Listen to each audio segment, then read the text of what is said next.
what are our true core values? Why are we really involved in all of this anyway in the first place? And it doesn't matter what level. I'm running for Congress, of course. I'm running. Again, I am not. God said, "Stop running." I said, "Well, I'm going to walk too. I'm going to walk with them that want to walk. I'm going to sit down with them who want to sit. I'm going to talk with them who want to talk." But those that are sitting around wondering what's going on, it's evident right now that there are things that are just not right.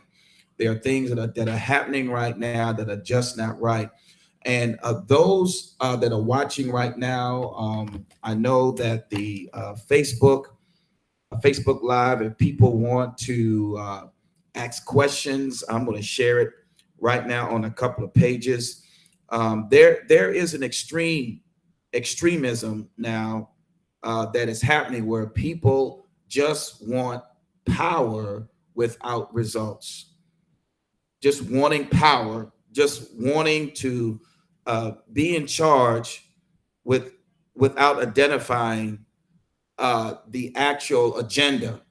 A lot of hidden agendas now, and because I think the pressure of we the people, because you can't hide something for so long if the people keep on asking, "What is this? What's going on?" So all of these hidden agendas have come to a head, and now we're seeing it for what it is. But the hope is that there is no leadership to gather the people. There is no leadership to bring people together to focus again on what really counts. So those that are watching me on Facebook, those that are watching me right now, and I got a couple of audiences that are showing up right now. God bless you. Thank you so much for being with us. And we got live stream going. If people want to ask questions, of course, if you want to ask questions, and if we're here today, feel free to make a comment and ask a question, because during this time, all we have right now is our voice and we have our vote, but they have to come together to agree. What we saw in previous, and I'm just going to say it lightly, in other elections where the voice and the vote didn't touch and agree. The voice and the vote. There was a voice and there was a vote, but at the end of the day, there was no agreement between what you voiced and who you voted for. And the American people now are waking up. They're waking up, and people are scared. People are, I like the angry people. That's who I'm looking for right now.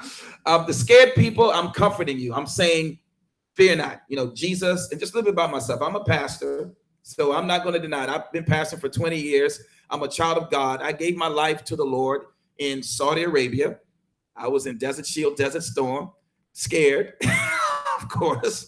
And but I was attached to the John F. Kennedy, and there was an evangelist there that said I needed Jesus. And I said, okay, all right, I got Jesus. I went to church when I was young. I got baptized at 12. What do you mean I need Jesus? But I found out later on that what he really meant. I needed a personal with Christ. And that's what I got in Jeddah, Saudi Arabia. Came back to the United States after the war, thank God, because we didn't know how that was going to come out, but it came out well, and we came back, and I got married soon after. That's crazy. I met my wife in October, and we got married in December. So I'm not ashamed of that. I just say, as a pastor, counselor, or guidance, don't do what we did.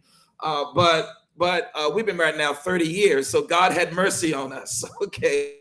And we grew. We even have a book out now called 3 Keys to Successful Marriage. You can go on Amazon.com and get it. Talks about the 3 things that the guy that married us, who was old, shaking, he says, this was our 5-minute counseling session. These are 3 things that you want to do if you want to stay together for a long time. Number 1, prayer. And we was like, what is that? Because, you know, we were believers, but we didn't know how important prayer was. Number 2, understanding. And still, my wife was like, I got 20 minutes to get back to work, because we got married on her lunch break. So she was looking at her watch. And the number 3, which I thought moi, would never have to say, because I'm smart, I am sorry. So, and boy, I am sorry has saved my marriage. I'm telling you, for 30 years, I understand now prayer, understanding, and I am sorry. We call it repentance. And we got 3 beautiful kids. And I just shipped off my daughter. I hate to say shipped off, but my last one is at ODU, Old Dominion University. She did a dual degree program at Huguenot. And then my oldest daughter is at Huguenot, and my son, amen, hard worker, and he's a minister of music. This just amazing time for our family right now. We are learning. We have a daycare center right up the street, right around the corner, lots of kids. So when I say things like pro-life, I'm not just saying I'm pro-life. I know the fight for the family, the fight for life. Life begins at conception. Life begins in the womb. I'm like the prophet Jeremiah. I'm the one that God knew before I was formed in my mother's womb. That's what Jeremiah chapter 1 says. So I believe in family. I'm pro-family. I believe that homes are raised better with a dad and a mom. That's God's best plan. Do we have that? No, of course we don't. But should we still advocate for it? Of course we should. Of course we should. We see the statistics of homes where there's no father in the home. I am a proponent for what we call fatherhood and dealing with what is called the father wound. When a child doesn't have the father in the home, he's more susceptible to crime, more susceptible to not finishing school, bad grades, more susceptible to a lot of proclivities, and things that allow them to stand on the earth. And so I am because I am a child of God. I am for the First Amendment. I am for free speech. I am for gathering together. I never thought in my lifetime that we would be in a place where churches would be called non-essential. You got the ABC stores open up. You got all these other stores open up, and the church is closed. That's the main thing that needs to be open. Where people can have hope again and feel that this is not always going to be like this. So I am for that, but I'm also didn't always understand it, but I'm also for the Second Amendment. I am for the necessity. Okay, this is not something that somebody can just say arbitrarily, oh, we're just going to take your guns away from you. No. Second Amendment gives us the right to bear arms and to defend ourselves against tyranny. And what we're seeing right now in our nation, and I'm not afraid to say this, is that we have some tyrannical movements, very radical movements moving in our nation right now, that our founding fathers would be flipping in their grave right now to see this stuff going on. The weakening of our military. As a Navy combat veteran, I know our Virginia Creed, it says this in our creed, strength through peace. Strength through, now it didn't say go start a war. It just says when you're strong, your enemy has a little bit different attitude when you know you can take them out. Okay, it's a different attitude when you know you have strength. And what we've seen with our military, the lack of production, the lack of recruiting, a lot of things have gone on where even the criteria to accept military people has the standards have been even lowered. And so this is something where I know that I'm running for, to stand for that voice in those particular areas. I am also educator with our Next Gen Learning Center with our school. We have kids from ages 2 on up. I mean, to know how important it is to educate our children right now. It is critical.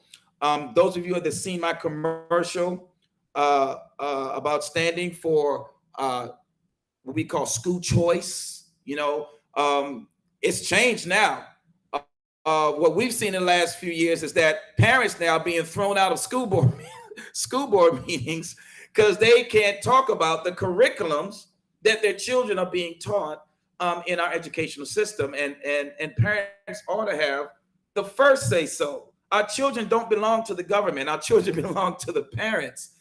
We are the primary guardians. So parental rights along with school choice, meaning, and I ran in 2020. It's called The Money Follows the Child.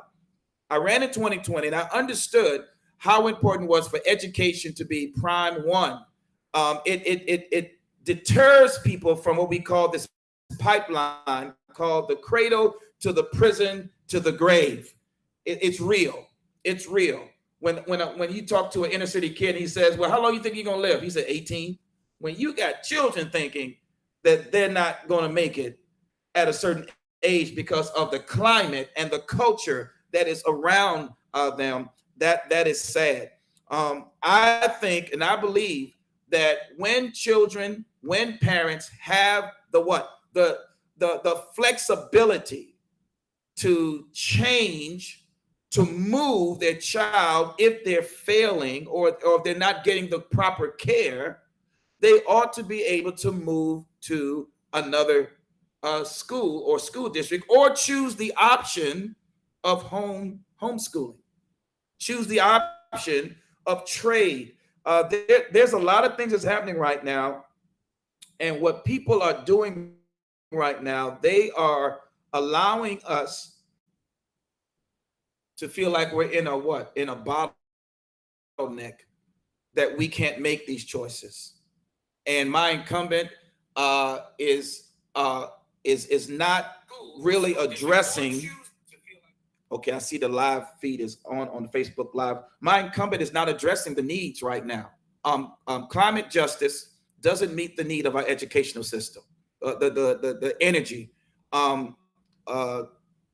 taking away the opportunity for us to be independent is not going to meet the needs of our children. Anything that takes away our sovereignty, that means the open borders. Anything that takes away our independence, that means our ability to say who we deal with. We're not going to get far dealing with an enemy who wants us to be broke. Talking about China. China wants us to be at the bottom of the barrel. We're not, and I'm running in for the House of Representatives seat because there needs to be voices again that actually state what the voice of the people's wishes are. Not special interests, not lobbyists, not people who have a wad of money that they printed yesterday. Okay, I'm gonna be quiet about that. But anyway, we can't have these people who say one thing and get in office and then they do something totally opposite because of the pressures of those in the swamp.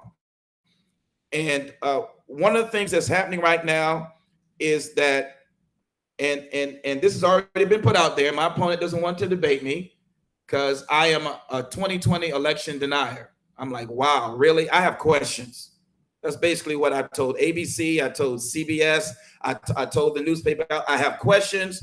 Along with 75% of all Americans, we must make sure we have secure, fair, and transparent elections.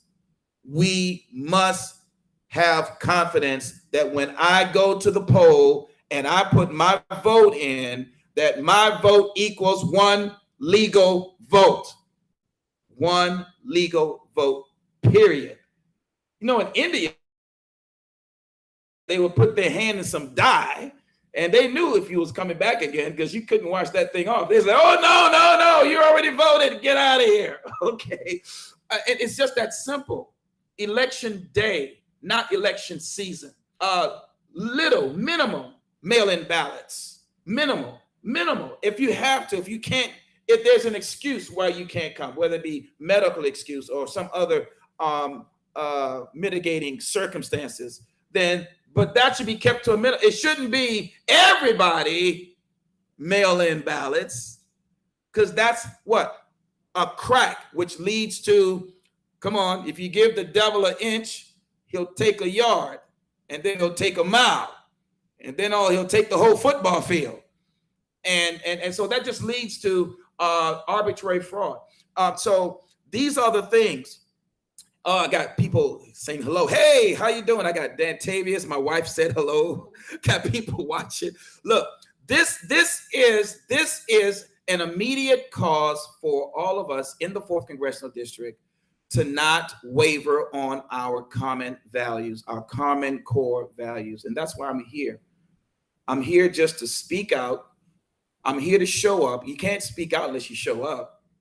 And I'm here to allow God to show out, because my faith in God is the premise of my anchor in believing again that we can bring things back to light again in the 4th Congressional District. It's very dark right now. And I'm not afraid of the boogeyman. I'm not afraid of the dark, but it's very dark right now. Anyone that's telling you that stuff is okay, go check their temperature. High gas prices. Have you seen it? Even though it went down a dollar or so, it's still what, but in 2020 was what average price was $2.44. So it's still not where, and this is taken out of the what? Out of the pocketbook and the wallets of moms and dads who are now saying, well, maybe we just go and put $5 in as opposed to putting what, $10 or $15 in. I mean, that is critical. And then we're talking about the food shortage. Did you know they blew up another food place? Another food place caught fire. What is going on with these food? I mean, it's like arbitrarily a food crisis is being put on the American people as opposed to, you know, it was an accident. All these food industry places, manufactured places, chickens and eggs. How many like chickens and eggs? I'm a pastor. I have to like chicken. And, you know, I have to like, I mean, these are main things. The meat has gone up. I mean, after a while, you go to McDonald's. Did you hear about it? After a while, a Big Mac is going to cost you about $6. That's not the reason why you go to McDonald's. You go to McDonald's because the food is not expensive. You go there to get in there and get out of there, but you don't want to pay a whole lot of money. So these are things that are happening right now. The food and these fires happening all over the place. And right now here in this area, it is going to bottleneck the gas, the inflation, the average debt. Do you want to know what the average debt for every American is going to be? Is going up to be around about $9,000 in debt per household. And it might even be more than that. I mean, with the inflation, because more people are not going to work. We got people who are being paid. Boy, this is sad. Paid to stay home. When you're paid to stay home, guess what you're going to buy? You're going to buy leisure stuff. You're not going to spend your money particularly on, you know, products and services that need to be productive. You're going to like take a vacation. Okay, y'all don't want to be real up in here. You're going to be like, hey, I always wanted to take that break. I always wanted this. This is what we call your always wanted list. When you know you're going to get a check to stay home and not work. So that's not going to cause the balance, okay, with interest rates and inflation and everything to cause what? Products and services to keep being produced. It's going to cause what? Manufacturers to lay people off. It's going to cause people to get, and that's what's going to happen in this cycle. People are about to go home and get fired because you can't keep paying people for production that you're not doing. You can't pay people. And if we got a little window after, that's why I'm asking for your vote. I'm asking for your support. A lot of things are going to be down come November 8th. And we're going to have a short window to revive, to bring back. Okay, because some things crash and your enemy knows this. Your opponent knows this, that certain things that go a certain way is harder to bring it back. Certain things crash and go a certain way, it's harder to bring it back. Ask Venezuela, ask Cuba, ask some of these other countries where they say, oh, it can never happen here. I had to talk to a young lady. She said in Venezuela, we have the richest oil reserves. Does that sound familiar? We have the richest oil reserves. We could never be a poverty-stricken nation. Well, look what happened to Venezuela with oil. With oil. So getting back to drilling again in our land, natural gas in our land, there is no way, and I'm going to say this, with the Inflation Reduction Act, all it did was give green, y'all know what pork is when it comes to politics? pork. Green energy is nothing but giving money to industries that will never make it in our day. So here I give money to a green energy industry, or to a solar energy industry, or to some of these, and then what? 5 years, 10 years later, all the stuff is dumped in the backyard somewhere because it cannot be used. So we're giving money to industries that will never produce what is needed for the people to sustain prosperity. Never happened. So all that money is going to a place where the people will never benefit. That's what how in the world did they get away with this? Inflation, it's not going to reduce inflation. As a matter of fact, it's going to cause more, and people don't like this, but the wealthy, you know why the wealthy stay wealthy?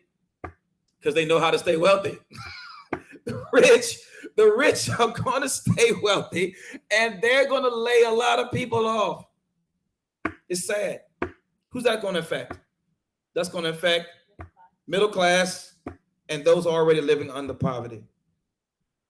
And that's where anxiety, criminal activity, suicide, my goodness, it's not a good picture. We have a short window, so I'm going to open it up and ask for any comments. People are online. Look, if you want to ask a question, God bless you. Hey, everybody. If you want to ask questions, want to make comments, I'll give you a mic. They can hear you. They don't have to see you. I know some of you want to be on the. Jessica will give you the mic, and I don't want us to feel, lost in this. Look, we have hope. I'm here to tell you that the plan that we're going to put in place to work with our colleagues in Congress is to bring stability back to America, is to get us to become energy independent again, is to deal with the Federal Reserve and what they're doing with inflation, and is to deal with some of the policies that Biden, through executive order, has put in place that he has no right to do, so to speak, like the college thing. The college, you're not that being able to tell people they get up to $20,000 to pay off school loans, it's only going to be shifted to other Americans who may not even went to school, which is going to, guess what, cause inflation to keep going up. You just created another inflation bubble by giving this forgiveness, so to speak, forgiveness of college loans. Quinn Nee says, what is Biden's student loan DOE program solution should be? Look, you make a way. Now, he doesn't even have the authority really to do this. We're going to find this out real quick. You make a way if you need to extend it, but you got to pay it. You got to pay off your loan. Me and my wife did. We got married. I didn't know she had those loans. Look, I'm gonna make. She could probably laugh at me. I didn't know she had all those loans, and she didn't know I had all my loans. Surprise! But we paid them off. We paid them off, and now I got 3 kids who've been through school. Guess what? We got to pay them off. We got to pay them. Questions, comments. She has the mic. Anything you want to say? Anything? We're open. I have a comment about student loans. So what about the parents who scrimped and saved? My parents scrimped and saved and, worked hard to put me through college, did the right thing. Where's their $20,000? I know. I saw some crazy post on Facebook the other day. Somebody says, I identify my mortgage as a student loan. So no, I mean, I get the pun. People who did the right thing should not be penalized for doing the right thing. Yeah. And we're going to find out that executive orders may not have the powers to just give everybody, come on, somebody. If you throw $20,000 and say, here, this is yours, no strings attached, people are going to take that. Come on, the average person is going to take, come on.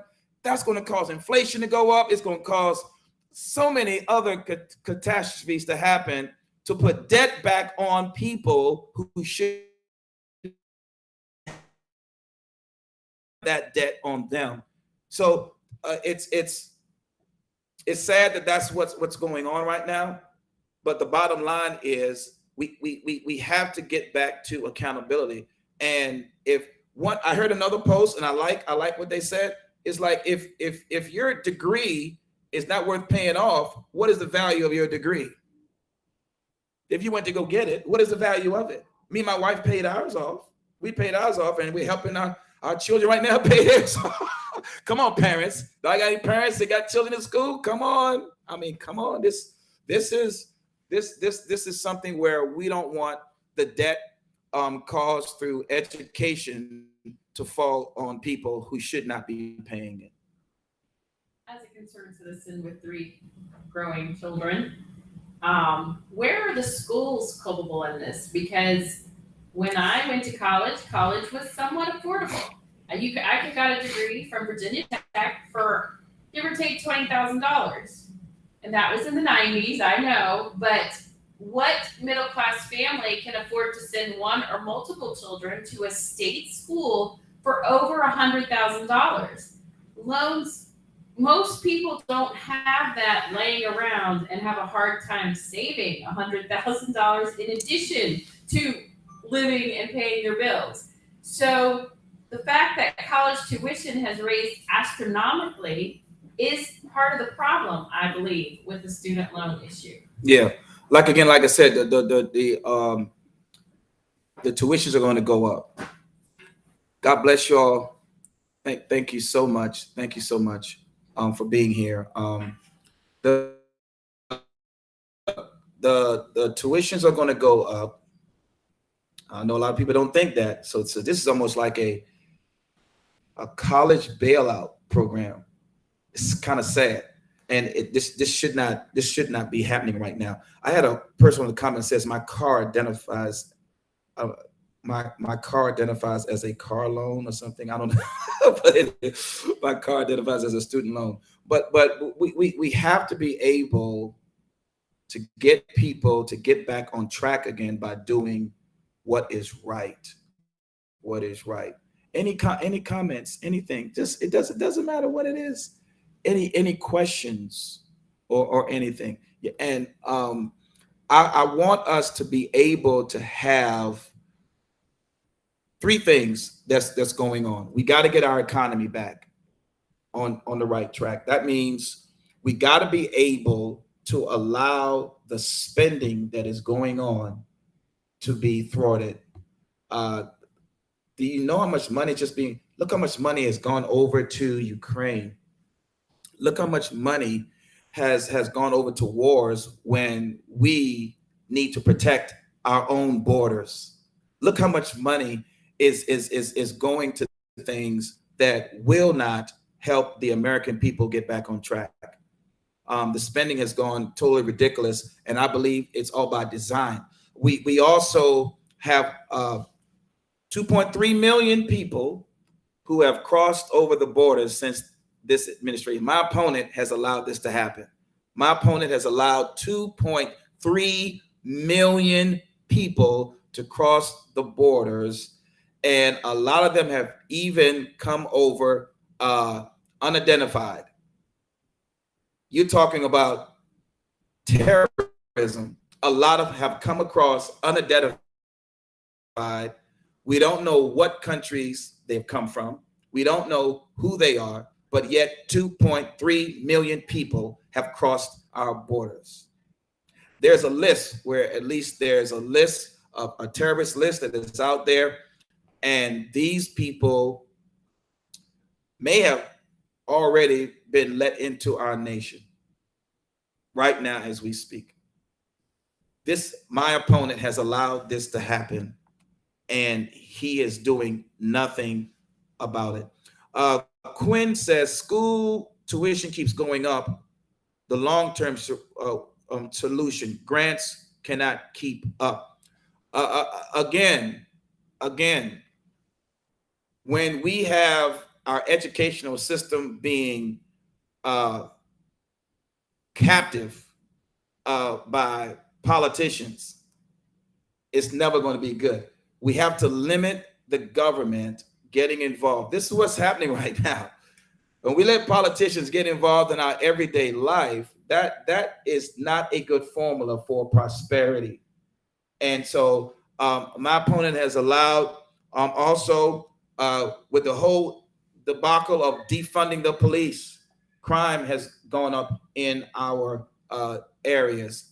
In our very own district here, crime has gone up because the police are not getting the respect that they need. We were told that police are against us, you know, that we don't need police in our communities. Really? Guess who suffers the most in our communities when police are not there? The middle class, the poor, the underserved. My goodness, the minority community. That's who suffers the most when police are not available on hand. And so we have to get back to defending. And we're seeing some rhetoric now where some are saying, we defend the blue. Yeah, you're defending the blue now as a political stunt because the last 3 years we beat them over the head saying that we don't need them. So we have to be able to maintain that message that we support our police. We support qualified immunity. We can't have arbitrarily people coming and saying, we call it red flag laws, saying, hey, my neighbor's crazy, go get their gun. Oh, come on now. We can't have things like that going on. And so we are in a time that I believe the transition and the shift needs to happen and needs to happen now. That's why I'm running. Any other comments? And there's no such thing as any bad comments or questions. No such thing. I would love to any comment or question that you have. I just thank you for running. Well, look, I thank you for the fact of being here.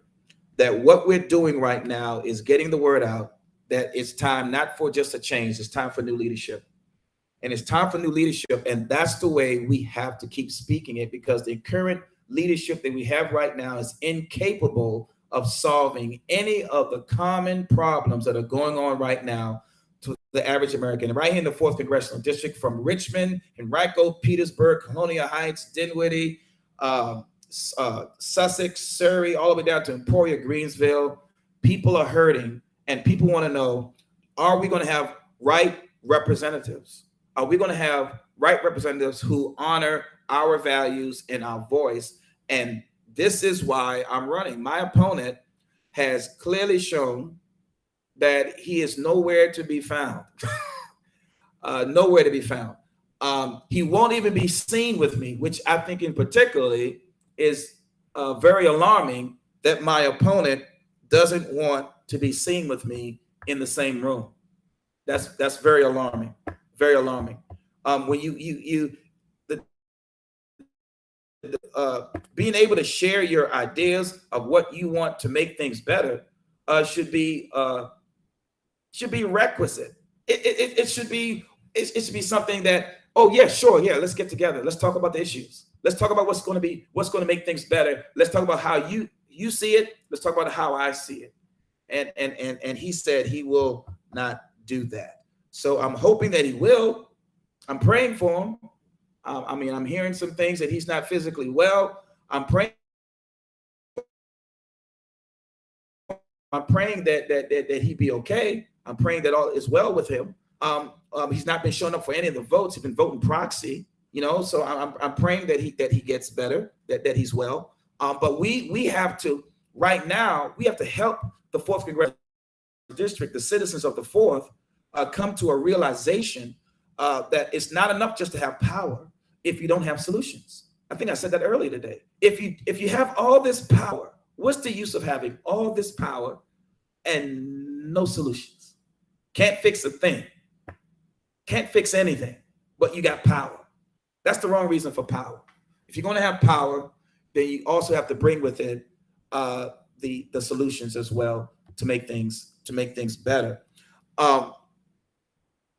What we are doing, I believe, in this season, and this is what where if we can understand how America right now needs to come back to God. And I'm going to close with this. America needs to come back to God. I would not be remiss being a pastor and a minister and a child of God. I can't tell you how much we need faith in God again and not in government. We have put so much faith in our systems that we got blinded by the fact that if our systems are corrupted, then how do we fix them? There is only one way to fix a corrupted system. And I'm gonna look into the camera so you can see that I mean this. You have to return back to faith in God. There's no other way. If we don't return back to faith in God, the system remains corrupt. Corrupts absolutely. That's just the way it goes. It's not going to change by wishing. Okay. It's not going to change by hoping. All right. It's going to change by faith. And faith is not a static word. It's a dynamic word. Faith is the substance of things hoped for, the evidence of things not seen. It causes you to move mountains. It causes you to pull up what is called the mulberry bush, one of the hardest things to pull up because of the roots. It causes you to move things out of the way and to speak to things that are obstacles, that are so surmountable that without faith, it's impossible to please God. And I am calling this nation, I'm calling the fourth. If you have any roots, any values, anything within you that gets you to say, I'm sorry, God, we've messed this up. I'm coming back to you. And if you got to do it with tears or some people got pride. Well, I didn't mess up too bad, God, but I'm coming back. You go to. We call it the prodigal son. We call that, there was a son, two sons, right? One son said, I'll do it, Lord, never did it. And the other one says, I ain't doing it, but end up doing it. Which one was the actual son? Which one? The one that said I wasn't going to do it, but end up doing the right thing. As opposed to the one who says, I'll do it, and never does it. And that's what we got in government right now. We got a bunch of people who will say, I'll do it. I'll lower the gas prices. I'll fund the police. I'll bring back the luster of our military. I'll make it so we don't have food shortages anymore and get farmers to start farming again and producing. I'll do it. I'll make sure we close our borders and make it secure so that everybody's not coming across, including the fentanyl. That's what? It's enough fentanyl crossing our borders now to kill America 7 times. Why do we keep voting for these politicians who say I'll do it and get into the place to do it and never do it? That is what we call an unfaithful son. And we need faithful sons now. We need people who know that our place in God is not religion. Our place in God is community. It's what we call nationalism. I was even told, and I don't know how that happened, but I was called a white supremacist. I'm trying to just look at myself, and I don't know how that happened, but anyway. No, I love my country. That makes me a nationalist. I love my country and I love my faith in God for my country. And we don't need people who keep saying what they will do and they never do it. They never do it. They never do it. So I appreciate you all today. Any other comments or questions? Anything else? I am glad that what we have now is something. We'll be back here September the 14th. We're going to show 2,000 mules. And we're going to do a little bit of pole training, and then we're going to go and knock on some doors. We'll knock on some doors and greet some people. But I am opening, and I want to thank God for Pop's Grill for allowing us to start this here.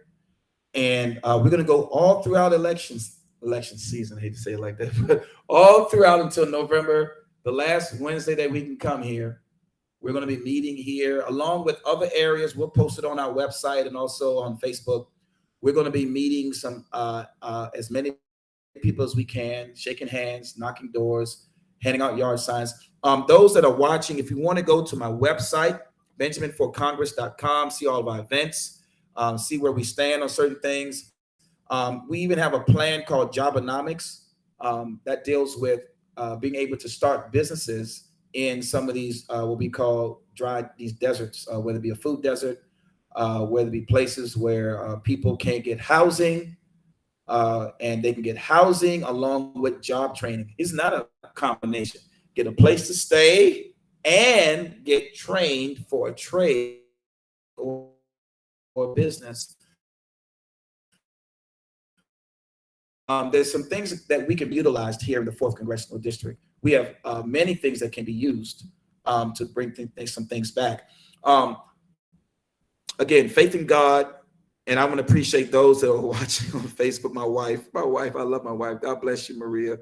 And those that that are here, we want you to know we not just care, because people say they care all the time, but we actually are depending and trusting in our faith that we believe in the values that should and will bring this, not only America, but this area back to where it needs to be, where people can see prosperity real time. That's something down the road, 20 years from now, 30 years from now, but real time, they can see the potential of their areas performing and doing what it needs to do to help the people. Any other comments, anything? Okay. I'm a preacher of one. I don't care. I preach like it's 400 people in the room. But I know that the people that are watching us, if you have a question, and if you have a question, just go to our website and email us. And if you didn't get a chance to put your question up on the screen, we will answer your question, and we will get back to you. Our next event. You want to tell us about? We have many. We have many. You want to come and tell us our next events, or just give me the dates? Okay, so we got September. We have a Super Saturday event this Saturday. We're going to be, I think, in Emporia, Greensville. You're going to be in Emporia this Saturday. This Saturday. Meet and greet, September 3rd. Meet and greets this Saturday. One at the Douglam Hunt Club. Douglam Hunt Club. In Emporia. Okay. And one in a private home in Emporia. Okay. All day this Saturday. Okay, so I'm going to be down in Emporia all day Saturday, and then we're going to be back here again. We're going to be meeting again here September 14th. We're going to be at the Petersburg Library for Meet the Candidate. So maybe McKeachin will show up because he's supposed to. Meet the Candidate on September 14th at the Petersburg Library. We're going to be there. Meet the Candidate at the Petersburg Library. And You're going to be at the Chesterfield County Fair tonight. I'm going to be at the Chesterfield County Fair. We're going to be there tonight and also Friday. So come meet us at the Chesterfield County Fair. Get some popcorn and some, what is those things? Waffle cakes? Funnel cakes. I said waffle cakes. Funnel cakes. Get the funnel cakes. And so we're going to be there. And then Winsome Sears event on September 23rd, we're going to be at the Omni Hotel with Winsome Earl Sears, Lieutenant Governor Winsome Earl Sears. And she is dynamic and beautiful. And also had a chance to meet Governor Glenn Youngkin at the county fair yesterday.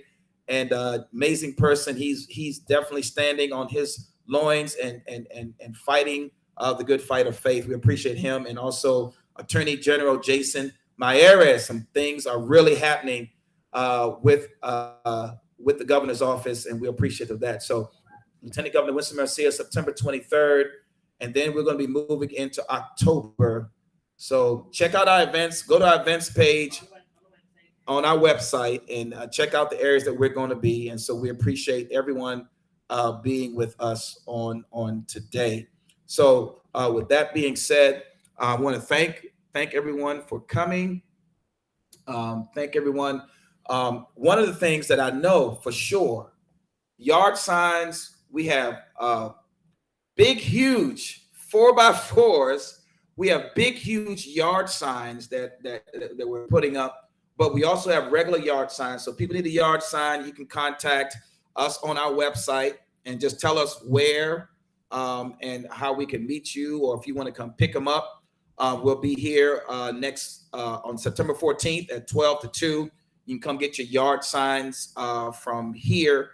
You can come pick them up here from 12 to 2. And then also we are putting out, we got bumper stickers. I think we have magnets. We got a few things. And so we're excited that we've seen. I went down and drove down one place and I saw my sign one after the other, after the other, after the other, after the other. I mean, that is just awesome to see the people who are out there representing. And so we're excited about that. And one of the things also that we want people to know, that if you have an idea, this is where the re-networking is going to be very important. If you have an idea how things should be done in your area, please contact us. You can go to our website. What are some of the things that are going on in your specific area in the 4th Congressional District that you believe can be changed if it's done a certain way? God bless you. God bless you. It's so good to see you. Good to see you too. Oh, now in your area, thank you so much for what you guys are doing. It's a lot of work that needs to be done, but It is. thank you for the work. Any particular thing that we need to be paying attention to that you feel that we should be looking at right now? Your Facebook, you're doing great with that. Give her the mic, maybe so they can hear her. Give her the mic. Oh, no, I'll talk loud. You sure? Okay, go ahead. Talk loud. Go ahead. Okay. So, no, I mean, you're establishing a presence. Okay. It's really good. Okay. You did so well last year Yes. until somebody got in there and started counting votes a little oddly. Amen. But this year, your name is very recognizable. So it's good, and I'm in the far end district. Yes. like I'm so it's Charles City.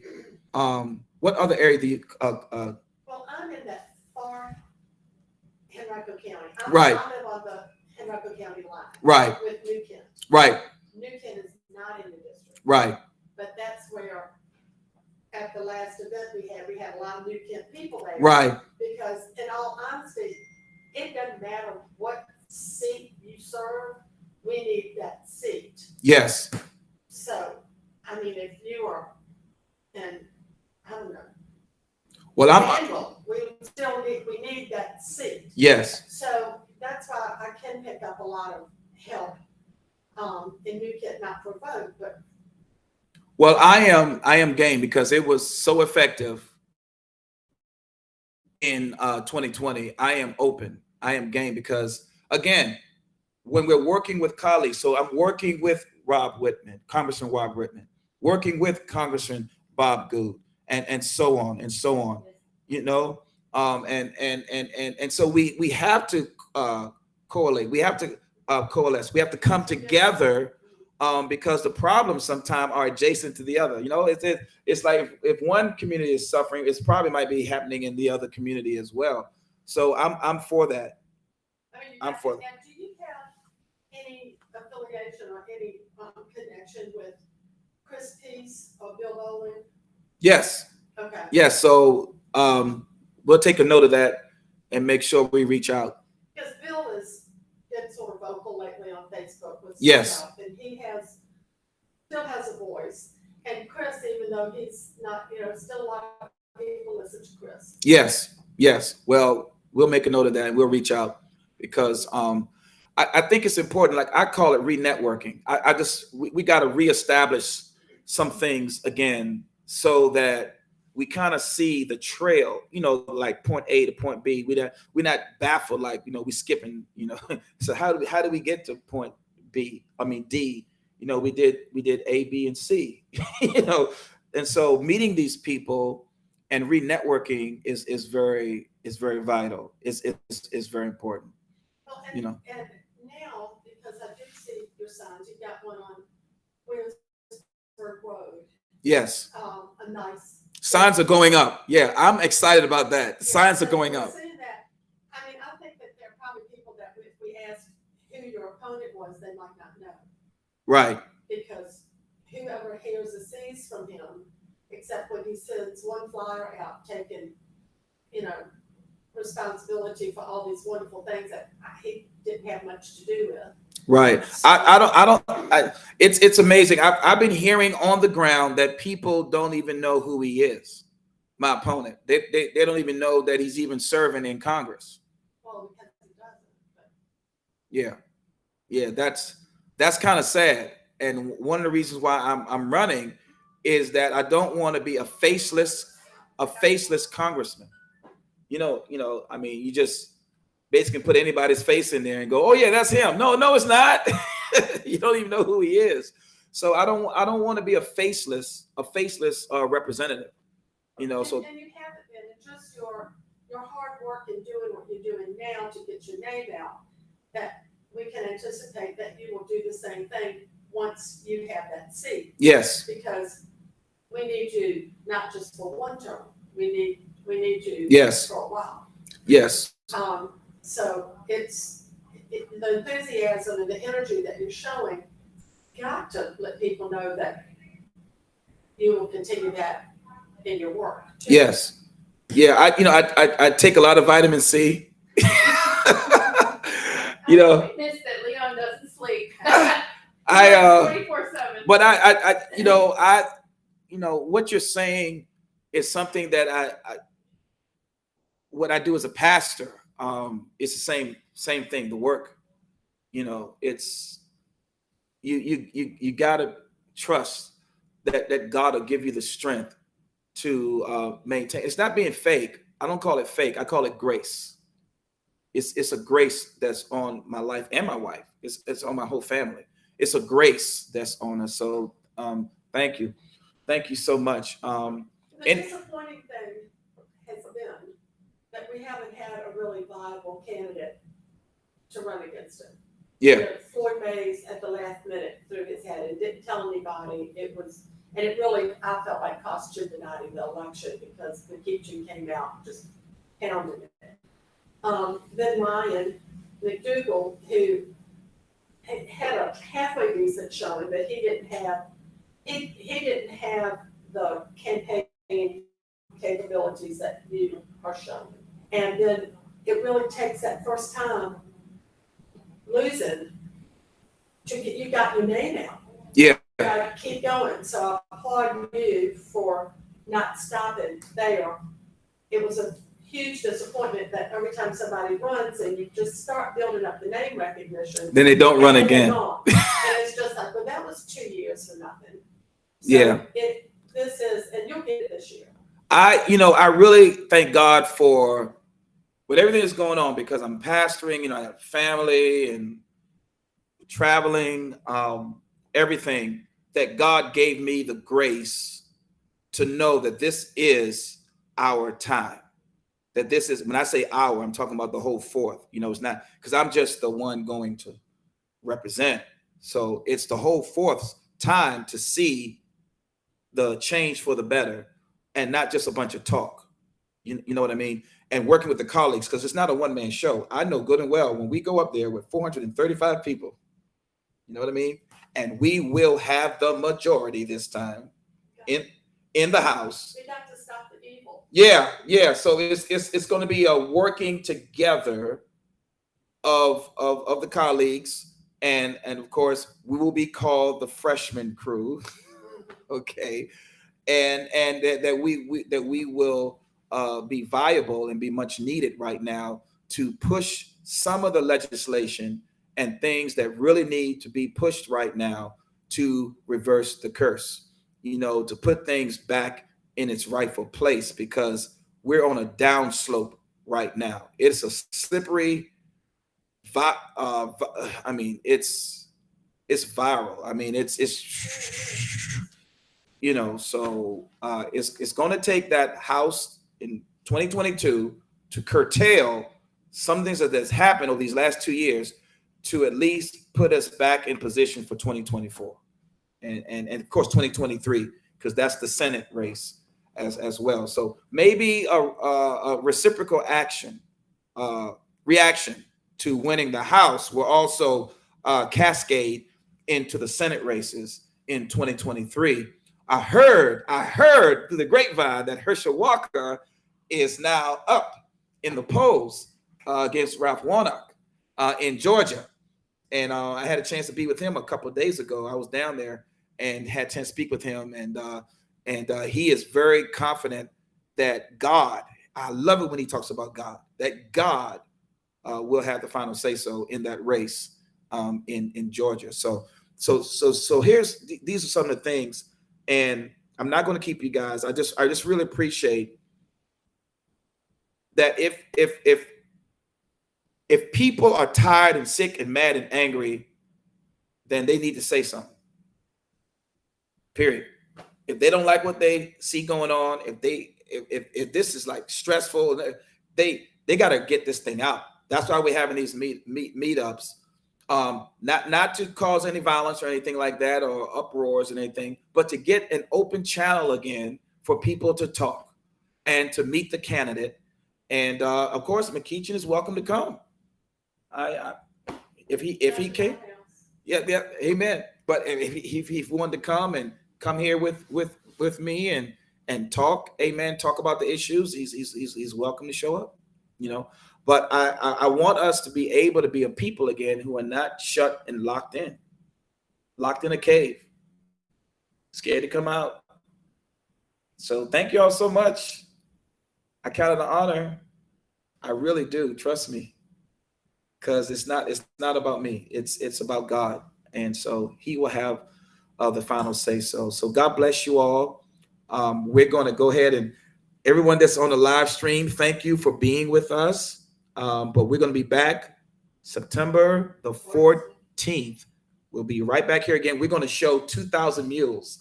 So that's going to be a very interesting movie, those who have not seen it. But then we're going to talk about it and what we are doing in this area to strengthen our election